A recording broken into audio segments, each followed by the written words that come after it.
Welcome back to Machine Learning Guide. I'm your host, Tyler Ranelli. MLG teaches the fundamentals of machine learning and artificial intelligence.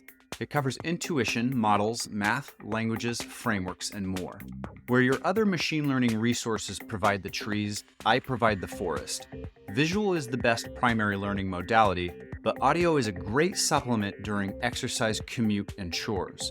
Consider MLG your syllabus with highly curated resources for each episode's details at ocdevel.com/MLG. I'm also starting a new podcast which could use your support. It's called Lefnir's Life Hacks and teaches productivity-focused tips and tricks, some which could prove beneficial in your machine learning education journey. Find that at ocdevel.com/LLH. This is episode 18, Natural Language Processing, Part 1. In this episode, I'm going to talk about a subfield of machine learning called Natural Language Processing, NLP. NLP is a subfield of machine learning, and it is quite the rabbit hole. I'm going to take you on an adventure away from machine learning proper, a specialization within machine learning. This is going to be a 3-part series. This first episode, I'm going to be describing the general topics in NLP. In the next episode, I'll talk about the shallow learning and traditional approaches to NLP. And in the third episode, I'll talk about recurrent neural networks and Word2Vec, that is the deep learning approach, state of the art in NLP. NLP is a microcosm of machine learning proper. It's its own world of machine learning algorithms. NLP uses maybe half traditional machine learning algorithms and then half of its own algorithms dedicated to its own field. So that's what I mean that I'm going to be taking you on a rabbit hole excursion away from machine learning proper. But now is as good a time as any to start thinking about specializing in machine learning. You get to a point in your machine learning career where you know the fundamentals of ML, the algorithms, the math, the general approaches. But in order to get anywhere in your career, you need to get really good at something specific in machine learning. There's the image guys, the reinforcement learning guys in game AI and self-driving cars, the time forecasting people who do stock markets or weather forecasting, etc., and there's the language people. Natural language processing is everything related to language in the domain of AI and machine learning. Spoken word, written text, machine translation. If words are involved in any capacity, natural language processing is what we're dealing with. And like I said, at some point you choose to specialize. I kind of think of it like in an RPG. When you reach level 10, you have to choose. Are you going to be a mage, healer, warrior, or rogue? Well, at level 10 in machine learning, once you've got your basics down, you're going to have to choose which specialty you want to go to in machine learning. So I personally actually attach RPG classes to these various specialties. I think of the time series people who work with time series forecasting, especially in the stock market, as the rogues, right? Because it deals with money. I think of the reinforcement learning people who are dealing with action sequences, like in game AI and self-driving cars. I think of them as warriors because it goes well with my warrior defeating the Dark Lord analogy from a prior episode. I don't really have a good class for the image people. Maybe hunters, because they have to have good eyesight. I don't know, that's a poor analogy. But there's the image recognition camp, people who are doing image classification and tagging, LiDAR processing for self-driving cars, and image-related machine learning is especially popular today with the rise of virtual reality and augmented reality, being able to handle motion detection and room scale setups, as well as augmenting imagery onto real-life objects, etc. And then natural language processing, I think of them as the mages, the wizards, because mages have to cast spells with language, right? With incantations, they cast spells. They read a lot of books. So I think of the mages as the language people, natural language processing. And incidentally, it is NLP that I have personally chosen for my own career. I do want to promote NLP as a very viable career choice specialization in machine learning. It just so happens that every machine learning interview I've had thus far has been NLP related. I don't know why. They're not targeting me because of NLP in my resume, and I'm not targeting them because of NLP in the job description. descriptions. I think it just so happens that NLP is a very rich and promising ecosystem in machine learning in the job market today. And if you think about it, it makes sense. There's so much value that can be had through natural language processing. Think about the very successful companies in machine learning out there and what they're working on today. Siri and Google Assistant, those are natural language processing. You talk to it, whether speech or text, and it responds to you after performing some action. Advertisements are still one of the most profitable industries around. Facebook, while that company is particularly good at image-related tasks, such as facial recognition in image uploads, still their bread and butter is advertisements. And how do you determine what advertisements to show your users? By natural language processing on the things they write, the things people write to them, etc. And of course, the granddaddy company of all natural language processing ever is Google. Everything Google does is NLP. When you perform a Google search, you ask it a query, it will find all related pages on the internet ranked by relevance to your query. If your query was constructed in question format, it will literally answer your question. A relatively new feature, this card at the top of the search results will literally answer your question. If you Google some entity, an organization, or a person, it'll show you a bunch of information about that entity on the right sidebar. If you Google Wikipedia, it'll show you a picture of their logo, when they were founded, where they're located, who their founders were, etc. And the majority of revenue made at Google is by ads. Advertisements relevant to the query you searched on, customized to your typical query history. Everything is language. Everything is NLP. So there's money, there's potential, and there's jobs. So I highly recommend considering NLP as your particular specialization within machine learning. Okay, so let's talk about NLP as it is a microcosm of machine learning. Because NLP is a little bubble in machine learning that looks in general like machine learning, where previously in the world of computing, we programmed discretely specific tasks. Once things started to get a little bit too complex for that, we had to enable the machine to learn how to generalize to perform particular tasks, whether it's predictions or making actions. That's the same in the world of NLP. NLP started with linguistics.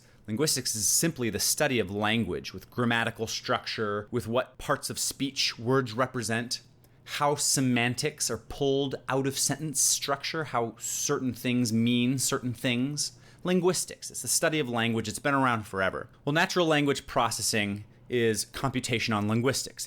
Another word for natural language processing is computational linguistics. So at one point in time, the field of NLP was specifically dedicated to encoding in the machine all the rules of linguistics that we have enumerated, hard-coded. NLP version 1 was hard-coding grammatical structure, sentiment-oriented words, parts of speech rules into a database or a spreadsheet or a tree, some sort of hard-coded system that will enable our algorithms to parse text. As a result of it being hard-coded, NLP in its infancy was not considered a branch of machine learning, it was considered a branch of AI. Machine learning is a branch of AI, and NLP was a branch of AI, so machine learning and NLP were siblings. Then, machine learning started to entangle NLP with its roots. It started to contribute significantly to the performance and flexibility of the algorithms in the space of NLP. So much so that one might be forgiven to say that NLP mostly consists of machine learning algorithms. There are, of course, constructs and data structures and tasks which we're trying to perform within NLP, which give it specificity and autonomy and a uniqueness of its own, where it is still its own field. People can study linguistics, people can study NLP with, but anybody who's anybody in the world of NLP today is applying machine learning algorithms to NLP. Another comparison I'm going to make to the microcosm of machine learning is that, like machine learning, where the world is now moving towards deep learning models acting as one model to rule them all, that can do sort of spring cleaning on all these dedicated to task machine learning models, improving the complexity and accuracy in certain circumstances. NLP is doing the same. The current state of NLP is a myriad of shallow learning machine learning models. And the cutting edge of NLP is deep learning. specifically an algorithm we're going to cover in the third part of this series called a recurrent neural network, augmented by way of something called word-to-vec, deep learning and deep learning. And what those models give us is one, more complex and flexible systems for text parsing, but two, one model that can handle so many tasks that previously required dedicated models within the world of natural language processing. So we'll talk about deep learning in the third episode. But in that way, you can see NLP is both a branch of machine learning and in its own way, autonomously as its own agent, it has gone through sort of the same growing pains and experiences that machine learning proper has gone through. And in that way, it's also a microcosm of machine learning. So like I said, in this episode, I'm just going to talk about the general goals and tasks and parts of NLP. I'm not going to be talking about algorithms. That'll be for the next episode. But I want to introduce you to the space and motivate the different types of things you can be applying NLP to. Now, like I said, simplistically, you can just think of NLP as anything related to language, text, spoken word, anything. If it has to do with language, it's NLP. Now, what makes NLP special compared to other fields in machine learning is that we are dealing with text. Machine learning wants to work on math, on numbers. Text is not numbers. And so NLP has constructs for converting text to numbers or handling texts in some bag of words model, etc. That's what makes it unique compared to other machine learning systems. Another thing that makes NLP unique is that it is sequence-based. Sentences are word, word, word, word, word, where words can modify each other and grammatical structure influences the meaning of the overall sentence. So the models that we'll be using in NLP are sequence-based models or time series-based models. If you recall from a prior episode, what's a good algorithm for time series-based stuff? Markov chains. We'll get into that in the next episode with hidden Markov models. Now, even though I'm not going to be discussing algorithms in this episode, I'll just name drop algorithms as I go through some of these parts. I find that helpful. It's kind of like reading chapter headers of a textbook, knowing what you're getting yourself into. So NLP, I like to break it down into three layers, three tiers. This is not something that exists in NLP. I've never seen it presented this way. This is just a Tyler thing. At the top level, we have goals, like large tasks that we're trying to perform. Very high level, very lofty, big things that we're trying to do, like machine translation or answering questions, the big stuff. Below that are sort of medium level tasks, so I call it tasks, that are essential in order to achieve our goals. Things like teasing apart the sentence structure of the text. That's called parsing, syntax tree parsing, or figuring out what role each word plays in a sentence. That's called part of speech tagging, or figuring out which components of this sentence are important for our particular task, pulling out names of people or dates or things. This is called named entity recognition. So these medium level tasks are essential to accomplish our lofty goals. So we have goals, and we have tasks underneath that, and then we have parts. And I just consider these the sort of text pre-processing, the little bits, odds and ends that you just have to do and get over with. Things like tokenization, where you have a document, a list of words, and you have to chop it up into all the words. You have to turn it into a list of words. Or lowercasing all of those words. If you're going to do a Google search query, well, you probably don't want the capitalization that the user put into the query to matter, or the capitalization as it exists in web pages to matter. You'll probably lowercase their search query, lowercase the documents, so you can do easier matching. And another thing we'll talk about in a bit called lemmatization and stemming, where you turn something like the word hunting, hunted, hunter, etc. into just the word hunt. So that if a document has a word that is important to you, but not in the morphological construct that is presented, it still counts. So these parts, this lowest level tier of NLP is just basically this text pre-processing. So I'm going to talk about these three tiers individually. But before we get into that, I want to talk about a very important distinction between two words. One is syntax, and the other is semantics. Syntax and semantics. It's an important distinction to have in your mind no matter what walk of life. It doesn't have to be NLP. So maybe this definition will help you outside of this podcast. Syntax is sentence structure.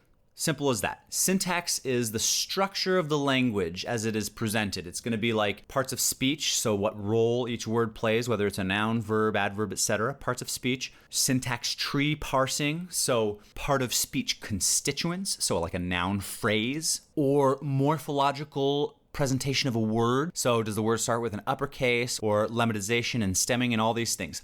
So it's basically just the structure of text. Syntax. Semantics is the meaning of text, the meaning, the fundamental takeaway after you read a sentence. So semantics is important, especially for our high-level goals of machine translation, for example. Machine translation can't just work on syntax. As you'll see when we talk about machine translation, you have to be able to encode what's being said in some fundamental way on the computer so that it can be decoded into the intent in the other language. Or when we get to the NLP deep learning episode, this thing called Word2Vec is basically building a dictionary of words as they relate to each other contextually. It's really like building up the meaning of words in a dictionary, not just a list of words, a bag of words they call it, not just a list of words with nothing attached to them. No, they come with some sort of meaning attached to them in a fundamental way. So syntax is grammatical structure, sentence structure, phrase structure, even word structure. And semantics is meaning, the important fundamental takeaway from a word or a sentence or a document. Syntax versus semantics. And you'll see those are sort of categories of different types of tasks that we'll be performing. Okay, parts are the low-level stuff, like text pre-processing. Tasks or like that middle level of stuff, which is basically syntactic parsing of words and sentences. And goals are the high-level big things that we're trying to achieve, like machine translation or search engines, etc. So let's start with parts. We're now beginning our lesson on NLP. A document is just a blob of text, whether it's a sentence or a paragraph or a chapter or a book. However you want to define a document, a blob of text. A corpus is a list of documents. So, when we're working with natural language processing, there are very popular corpora, which is the plural of corpus. There are very popular corpora out there. One is called the Penn Tree Bank, or basically anything with pen, the word pen in it, P-E-N-N. Stands for Pennsylvania, as in the University of Pennsylvania. UPenn is a significant contributor to the world of NLP. And they've built a lot of corpora, lists of documents out there for use in training our models in NLP. So one corpus might be a list of news articles, and you can use that for detecting something about news. Another corpus might be a list of documents, which is really useful for learning how to parse syntax structure from sentences for one reason or another. Maybe they're examples of very easy parse trees mixed with examples of very complex parse trees, etc. That one in particular is the Penn Tree Bank. So a corpus is a list of documents which may be useful for some learning process in our NLP endeavors. Okay, we have a corpus, a list of documents. We have a document, any text blob you want, whether it's sentence or paragraph, chapter, book, etc. And then every document is composed of words. We call every word a token. A token. A token is a little bit more complex than just a word. A token can include smiley faces or punctuation or anything like that. If some individual component of your document is important and can play as a contributor to parsing your text, then we will use it as a token. So simplistically, you can think of tokens as just words. More complex than that, it can actually be any number of things like punctuation and smiley faces and other bits. So corpora have documents, documents have tokens, and then we will operate on these tokens in any number of ways. For example, in pre-processing our documents for use in our machine learning models, we may want to remove junk, garbage. We call these stop words. Words like of, and, the. These are words that are so frequent, they're kind of grammatical fillers. They play an important role in grammar. And if you're doing very complex machine learning tasks, which indeed depend on grammatical structure, then you do want these around. But if you're doing very simple tasks, which simply depend on the words in the document, let's say you're doing a search query and you just want to find documents that have a high score, a high rank as it pertains to the words in your query, then you don't care about these stop words. So one pre-processing step might be to throw away stop words. Makes your machine learning algorithm run a little bit faster because you have less data you have to work on. Another thing you can do with tokens is reduce them morphologically. Reduce morphological variation. So morphology is the structure of a word, whether it has an uppercase in the front, or what affixes it has, whether it's ing or ed, past, present, future tense, stuff like this. So the structure of a word is its morphology, and you can reduce its morphology by removing some stuff. Let's say you want to remove ing or ed or any of those things to reduce all words that have past, present, future tense, whatever, into just its one base word. It's stem, it's called. So this process is called stemming. So like I said previously, if I'm doing a Google search query and I'm looking for hunting equipment or when is hunting season or something like that, well, Google probably wants to reduce any variation of hunt, whether it's past, present, future tense, into just the base word hunt. So it'll chop off the end of both the words and documents that it is querying against and my query. I don't think it actually does this, but this is just an example. So that's the stem. The stem is the core of the word by removing the thing that can make it vary from tense to tense or whatever. A very similar concept to stems and stemming are lemmas and lemmatization.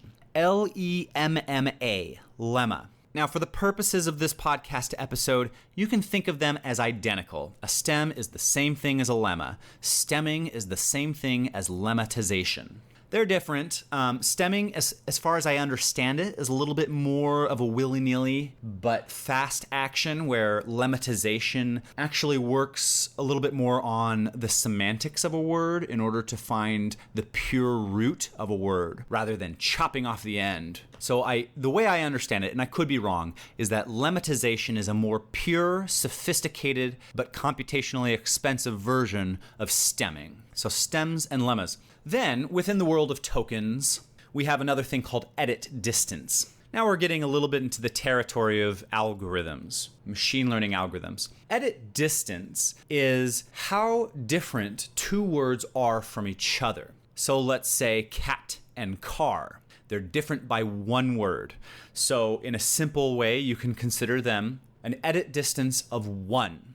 So you might use edit distance, for example, in spell checking or spelling correction. Or Google might use edit distance in suggesting a word where you misspelled it. Okay, so that's just a list of these little small bits, odds and ends of NLP.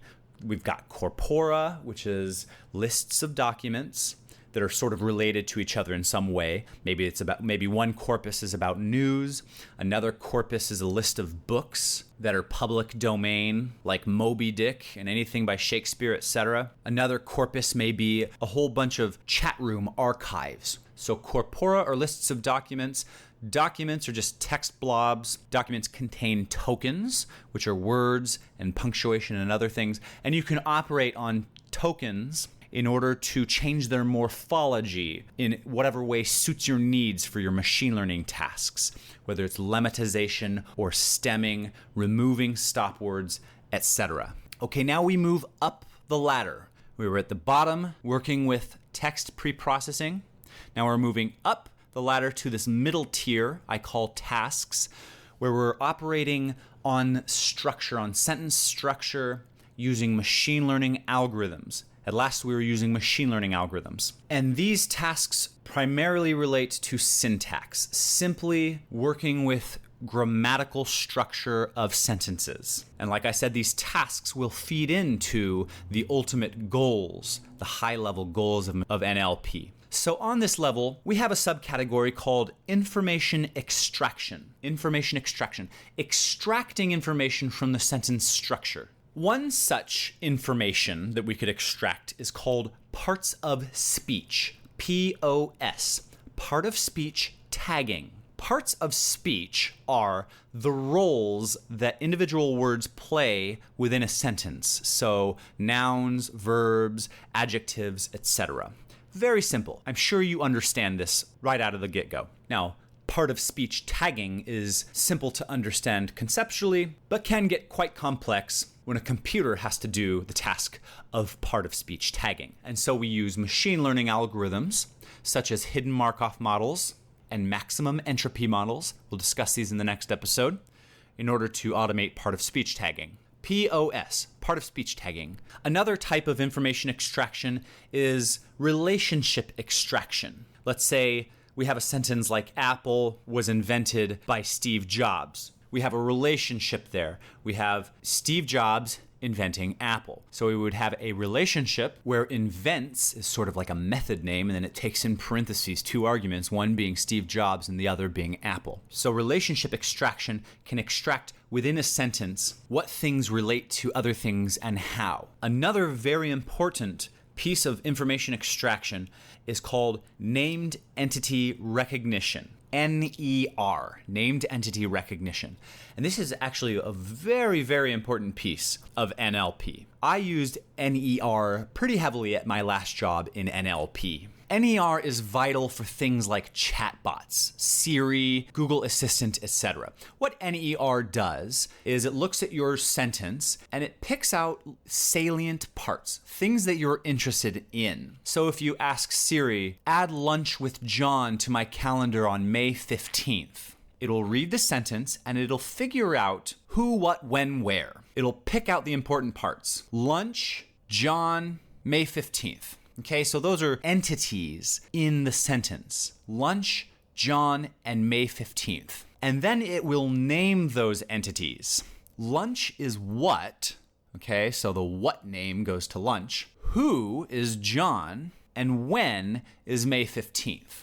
And then NER typically also corresponds with another bit, which is intent extraction. So we pull out of that the intent being adding something to a calendar. So we're talking to Siri, I push a button and I verbally say to Siri, add lunch with John on my calendar for May 15th. It goes beep. It translates speech to text. That's a whole other piece of NLP, speech to text. It parses the sentence. It may use part of speech tagging combined with syntax tree parsing, etc., in order to perform a slightly higher goal of named entity recognition. NER performs the task of pulling out of that sentence pieces that are important in order to perform an action. It pulls out an intent, that is the action, that is add something to a calendar. So add to calendar is the intent. It's like a method name. Open parentheses, and then it passes in these arguments, these named entities. Lunch, John, May 15th. Close parentheses, executes the action, bam. So named entity recognition is a vital piece of NLP. Parsing, specifically syntax tree parsing. Parsing teases out of a sentence the structure of the sentence, the overall structure of the sentence. It is very related to part of speech tagging. Part of speech tagging is figuring out which role each individual word plays, noun, verb, adjective. Well, parsing does the same thing, but with larger chunks. These are called constituents. And it builds it into a tree. So at the highest level, you have a sentence, and you break that down. Maybe over on the left, we have a noun phrase, and on the right, we have a verb phrase. The boy with blonde hair jumped into the water. On the left, we have the noun phrase being the boy with blonde hair. And then on the right, we have the verb phrase being jumped into the water. And then you can break those down. On the left, we have the boy with blonde hair. Okay, so boy is a noun, and with blonde hair is a prepositional phrase. And you can just keep breaking these sentences down in a hierarchical format, in a tree structure, until we eventually get to POS, part of speech tagging. So parsing is a hierarchical, structural, grammatical approach, a higher level approach, and POS, part of speech tagging, is a low level approach, word, word, word, whereas parsing is a tree structure, grammatical parsing of a sentence. Okay, so those are all the things that I consider tasks. And of course, these tasks are based on the parts. In order to perform POS, part of speech tagging, or NER, named entity recognition, or relationship extraction, or parsing, we first have to pre-process our text by feeding into it a corpus or a document, tokenizing that document, stemming or lemmatizing those tokens, removing stop words, etc. Okay, now we move up the ladder to the top, the high-level, lofty goals of NLP, the reason for which we have the tasks below. Let's start with a simple example of an ultimate goal of NLP: spell checking and spelling correction. A pretty solved task, if you ask me. I mean, we've had spell check since Microsoft Word of the 1990s. Spell check may depend on grammatical structure in order to determine what is the most likely word you're dealing with, but you can easily think of spell check as simply working with edit distance that I mentioned before. C-A-K, cac? Well, maybe you meant to say car or cat. Find some word which is of minimal edit distance than what the user intended to write. And in addition, of car or cat, which is the most likely word the user intended given the sentence they've written thus far. So spell checking is maybe a simple goal. How about another one? Classification, text classification. We've already talked about text classification with classifying emails as either spam or not spam. That is a binary classification task. And remember, the machine learning algorithm we use there is naive Bayes. Indeed, naive Bayes is a very popular algorithm used in the world of NLP, as we'll get to in the next episode. So we've already talked about classification, and you already understand basically what classification is all about. You have a document, and you're trying to classify it as this, that, or the other thing. Related to classification, or I might even put it under classification, is sentiment analysis. Determining whether what's being expressed in a document is positive or negative, or maybe even more complex. You might break it down into all the rainbow of emotions that can be experienced: angry, sad, happy, nervous, scared, etc. For the most part, applications of sentiment analysis in the real world tend to be relegated to positive and negative emotion. Common use cases of sentiment analysis are determining whether movie reviews are positive or negative. So you can come up with the overall sentiment about a movie. Maybe you'll scrape these all from Twitter and Facebook, etc. Maybe you don't have at your disposal necessarily star ratings. Well, sentiment analysis can be a little bit more complex than you think. Sarcasm can exist in a sentence, which could turn the apparent sentiment of what's being said upside down. Or certain words which would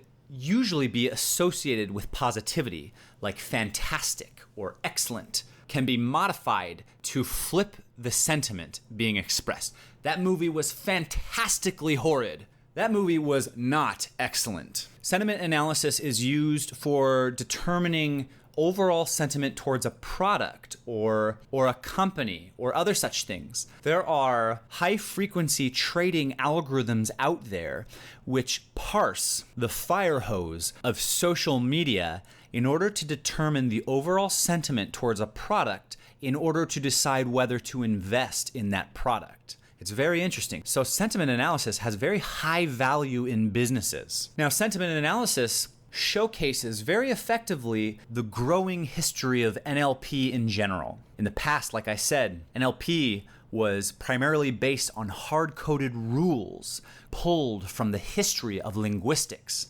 So we might just simply look for words like excellent or bad or horrible or happy or wonderful. But like I said, sarcasm or modifier words might muck that up. So then we move on to machine learning.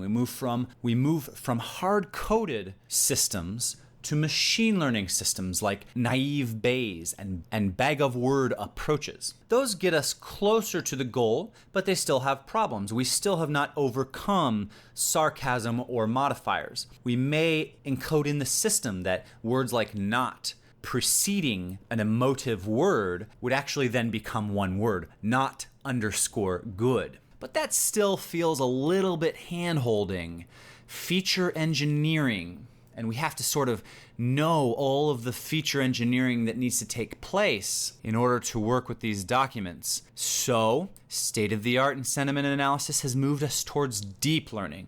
Deep learning uses things like recurrent neural networks, which will read the sentence left to right and sort of keep a running tally, accounting for modifier words and sarcasm and all those things, while still learning to look for salient words and patterns in sentences. Sentiment analysis, very important, pretty complex. Lots of machine learning algorithms used here, varying from SVMs, support vector machines, hidden Markov models, naive Bayes, recurrent neural networks. We'll talk about all that later. Another category of classification, document classification, is tagging documents. Now, this is different from classifying documents. Classifying documents is giving it one class in any number of classes. It could either be a binary classification in the case of spam detection, or it can be multinomial classification in the case of sentiment analysis. But tagging, alternatively known as topic modeling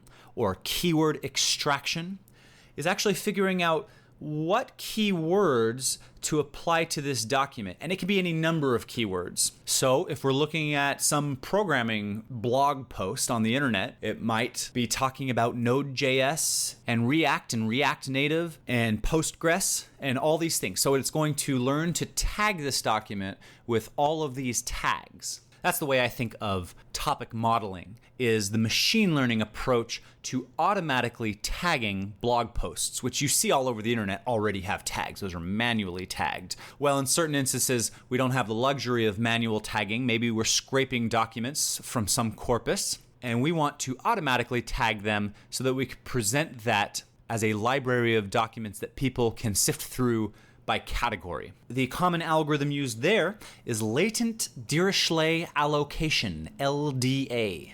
Okay, another lofty goal of NLP is search. Search engines, finding relevant documents, so document relevance, as well as document similarity. How similar are documents to each other? So search is really obvious. You type in a query and it finds relevant documents. A popular algorithm used here is called TF-IDF, term frequency, inverse document frequency.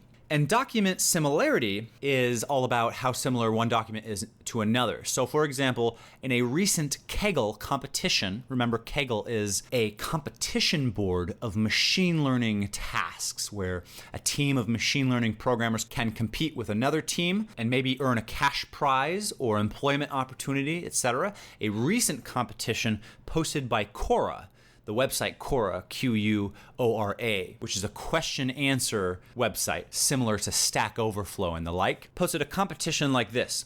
When a user is asking a question, they're typing in a title and they're typing in a description with their question. On the Quora website, they want to be able to find similar documents automatically and present those in list format on the right in a sidebar so that a user can see if their specific question has already been asked and answered in the past, so they're not submitting a duplicate question. So that's the task of document similarity. And again, a common algorithm here would be TF-IDF. All right, let's get a little bit deeper.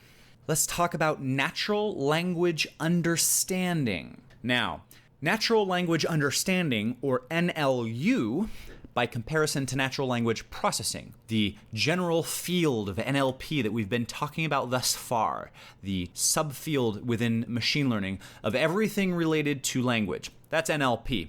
Natural language understanding is pulling out of what's being said in a sentence the semantics. Now we have semantics. Pulling out the meaning, the intent of a sentence. If somebody asks a question, you have to have natural language understanding in order to answer the question. Or like I said in the case of machine translation, you have to understand the embedding or the encoding, the overall intent of a sentence in English in order to translate it to its equivalence in Spanish. So natural language understanding, or NLU, is all the tasks of NLP that require a fundamental understanding of the sentence or the word at play. So common tasks within natural language understanding, like I said, question answering. So Siri and Google's assistant, they answer questions. If you ask it a question, it will answer. And like I said before, if you type in a Google search query in the form of a question, it will actually answer your question. That's obviously an extremely difficult task in NLP. I actually don't know the algorithms at play here. I'm going to try to do some research before my next episode to see if I can address what's used state of the art in the field of question answering. But it's obviously a very difficult task, but it requires natural language understanding. Another thing is textual entailment. That's an interesting problem is, if I say one thing, does it imply another thing? If you read some bit about Donald Trump winning the presidential election, and then you ask the system a question, is Donald Trump the president?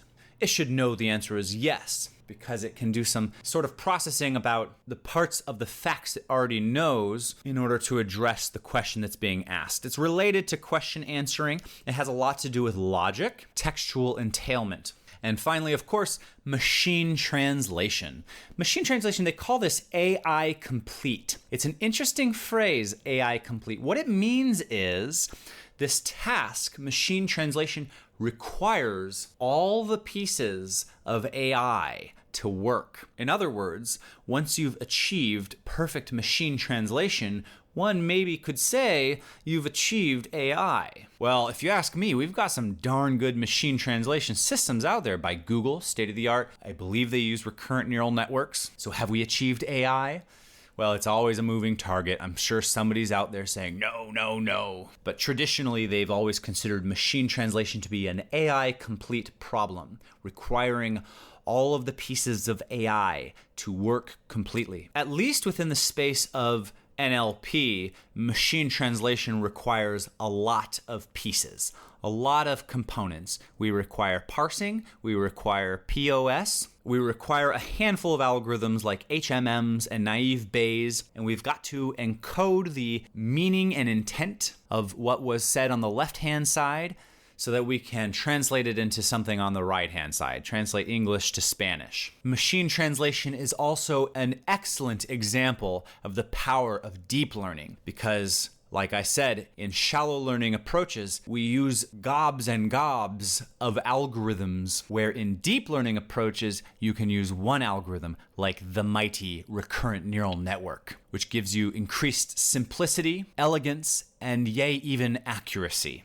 Next up, we have natural language generation. So this is actually generating text. We're not just parsing text, we're not inputting text only. We can also output text. Now, of course, natural language generation, machine translation would be one of those examples. Another example would be chatbots. Chatbots holding a conversation with you, Siri and Google Assistant. Chatbots use any number of components within NLP, like NER, for example. A very simplistic chatbot might take what you said, compare it to a database of conversations, and find the most probable response utterance, entire sentence, to throw back at you. Okay, you say a sentence, and within the database of conversations it has at its disposal, it finds the most probable sentence, full sentence, to throw back at you. That's a simple chatbot.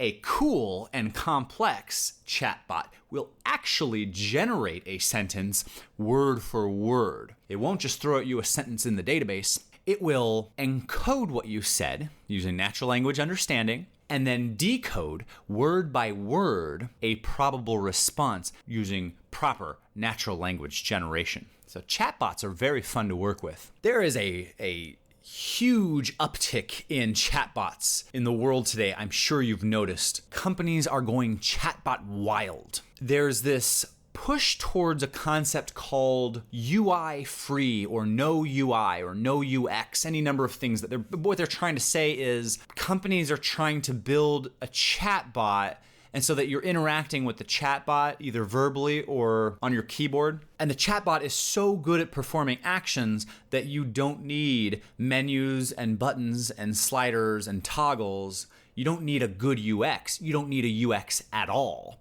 All you need is a chatbot. Siri is a push towards this direction. So this is kind of the zeitgeist of NLP in today's generation is chatbots. I think they're kind of funny. I think a properly done user experience is going to allow users to perform actions so much faster than typing a bunch of text on a keyboard. So I don't know how this chatbot craze is going to pan out, whether it's going to be a bubble or whether it's going to be successful. We'll see. Another application of natural language generation is image captioning.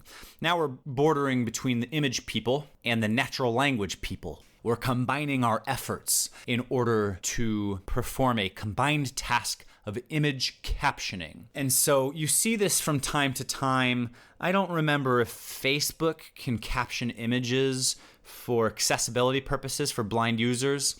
I don't remember who's doing this, but there's somebody auto-captioning images for accessibility. On the reverse, Google is translating search queries into the images they represent.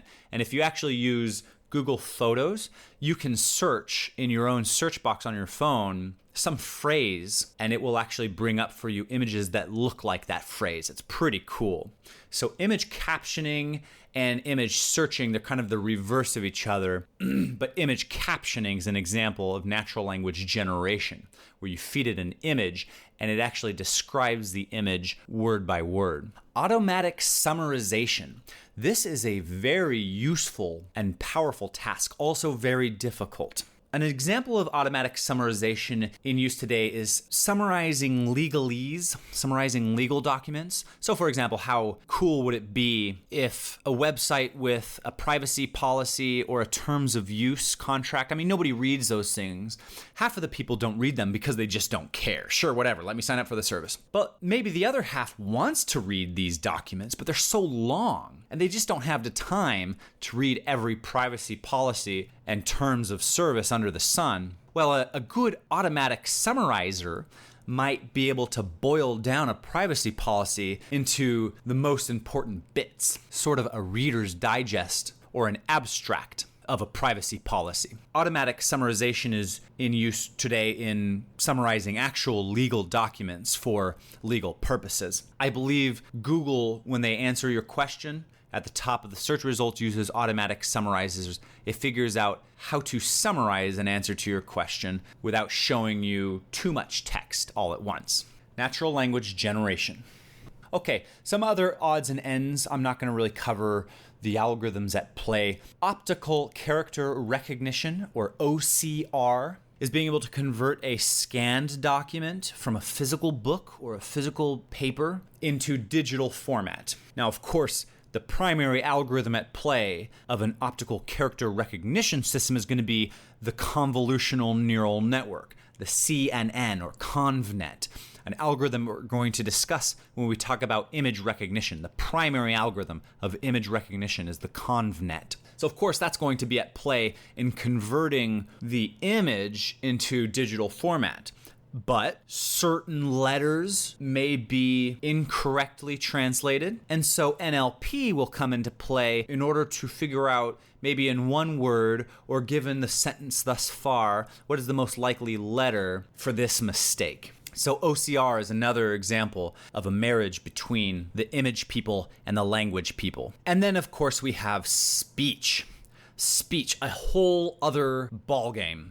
We have speech to text, text to speech. When you talk to Siri verbally, it converts what you said verbally to text because Siri reads from text. And then Siri responds to your query with text, and your phone reads that back to you with speech. So converting from speech to text and back is a whole world of its own, where you have to analyze wave frequency and structure of audio files and all those things. We're not going to talk about speech, but just a couple buzzwords for you there. Segmentation is figuring out how to chunk a audio file, maybe segmentation into sentences, for example. And another thing is called diarization, D-I-A-R-I-Z-A-T-I-O-N, diarization. And the goal of diarization is to figure out in an audio file, let's say we have a conversation between one person and another person, a customer service representative and a customer. or even a dialogue between multiple parties, a recording of a company meeting. Diarization is all about separating the audio file into the speakers. So speaker A said the following chunk. Speaker B said the following chunk. Speaker A again saying the following chunk. So that's called diarization. So speech is a whole world of its own involving audio processing, which I know nothing about, and so I won't be talking about in this podcast. Okay, a giant lay of the land of NLP. We went from the bottom where we talked about little odds and ends like corpora and documents and tokens, how to operate on tokens like lemmatization and stemming, removing stop words, finding word similarity with edit distance.